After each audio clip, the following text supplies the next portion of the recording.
இன்றைக்கி பார்த்திங்கன்னா அட்டகாசமான ஒரு தக்காளி சாதம் தான் எப்படி செய்யலான்னு பார்க்க போகிறோம். ஒரு சில சேஞ்சஸ் தான் பண்ணிக்கிட்டோம்னா நம்மளோட டிஷ்ஷு வந்து வேறு லெவலில் இருக்கும். அதுக்கு ஃபஸ்ட்டு பார்த்திங்கன்னா ஒரு கடாய் வச்சு ஒரு 2 ஸ்பூன் நெய், 1 ஸ்பூனு ஆயில் ஊற்றிக்கோங்க.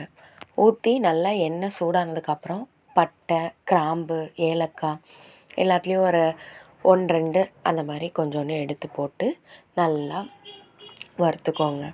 இந்த பட்டை, கிராம்பெல்லாம் வந்து ஒரு அளவாகவே சேர்த்துக்கோங்க. ரொம்ப சேர்த்துட்டிங்கனாலும் ஒரு மாதிரி அது வெஜிடபிள் பிரியாணி அந்த மாதிரி ஃப்ளேவர் ஆகிடும்.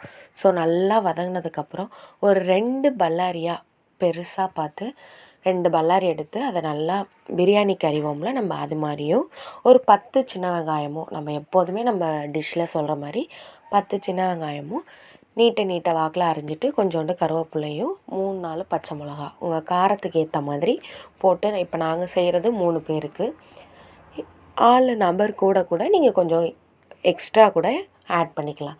நல்லா அந்த நெய்யிலேயே வதங்குற மாதிரி நல்லா வதக்கிக்கோங்க. இதுக்கு நடுவுலே பார்த்திங்கன்னா நம்ம சாதத்தை வந்து வடிச்சிடலாம்.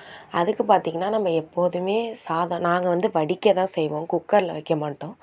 அதனால் தண்ணி ஊற்றி லைட்டாக மேலே எண்ணெய் ஊற்றுனதுக்கப்புறம் ஒரு 10 நிமிஷம் சாதத்தை நல்லா ஊற வச்சதுக்கப்புறம் போட்டு ஒரு 80% குக் ஆனதுக்கப்புறம் வடித்து எடுத்துக்கோங்க.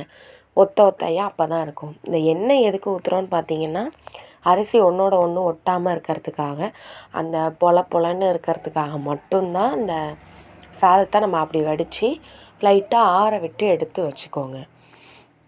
அதுக்கப்புறம் நம்ம கல்லுப்பு தேவையான அளவு கல்லுப்பு போட்டிங்கன்னா வெங்காயம் சீக்கிரமாகவே வதங்கிடும்.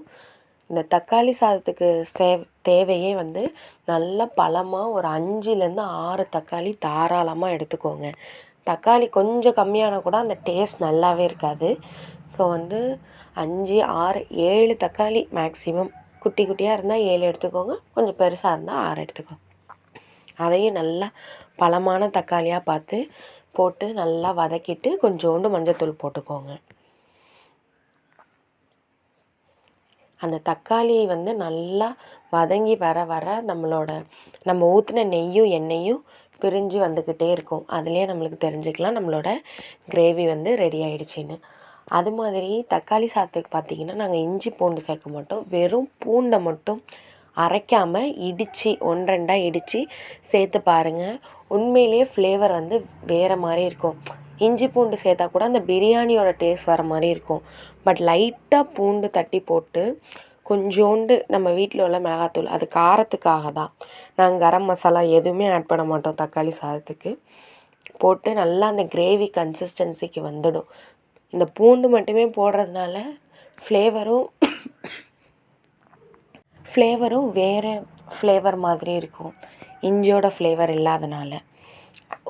ஆக்சுவலாக ஒரு பர்ஃபெக்டான தக்காளி சாதம்னா அது இந்த பூண்டில் தான் இருக்குது. போட்டு நல்லா அந்த தொக்கு மாதிரி வந்துடுச்சு பாருங்கள். வந்தோடனே நம்ம போட்டிருக்க எண்ணெயெல்லாம் நல்லா பிரிஞ்சு வந்துடும்.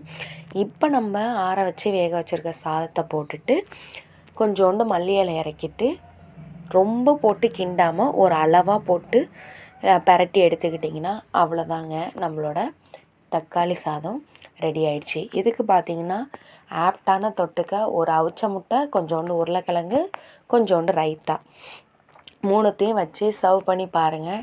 டேஸ்ட் உண்மையிலே அட்டகாசமாக இருக்கும். இதில் பார்த்திங்கன்னா நம்ம பட்டை, கிராம்பு மசாலாவோ இல்லை கரம் மசாலாவோ ஆட் பண்ணலை. ஸோ என்டையராக ஒரு டிஃப்ரெண்ட்டான ஒரு டேஸ்ட்டாக இருக்கும். இதே நீங்கள் இப்போ கரம் மசாலாலாம் ஆட் பண்ணிங்கன்னா அது வெஜிடேபிள் பிரியாணி மாதிரி ஆகிடும். இஞ்சி பூண்டும் நம்ம ஆட் பண்ணலை, வெறும் பூண்டு மட்டும் தான் ஆட் பண்ணுறோம். ஸோ சின்ன சேஞ்சஸ் பண்ணிங்கன்னா டிஷ்ஷு வந்து வேறு லெவலில் இருக்கும். ஒரு 3 to 4 hours கழித்து சாப்பிட்டு பார்த்திங்கன்னா உண்மையிலேயே அதோடய ஃப்ளேவர்லாம் நல்லாவே உள்ளே இறங்கி செம்ம டேஸ்ட்டாக இருக்கும். பார்த்திங்களா எவ்வளோ ஒத்தையாக இருக்குன்ட்டு. அதுதாங்க இதோட சீக்ரெட்டே. மறக்காமல் கண்டிப்பாக ட்ரை பண்ணி பாருங்கள்.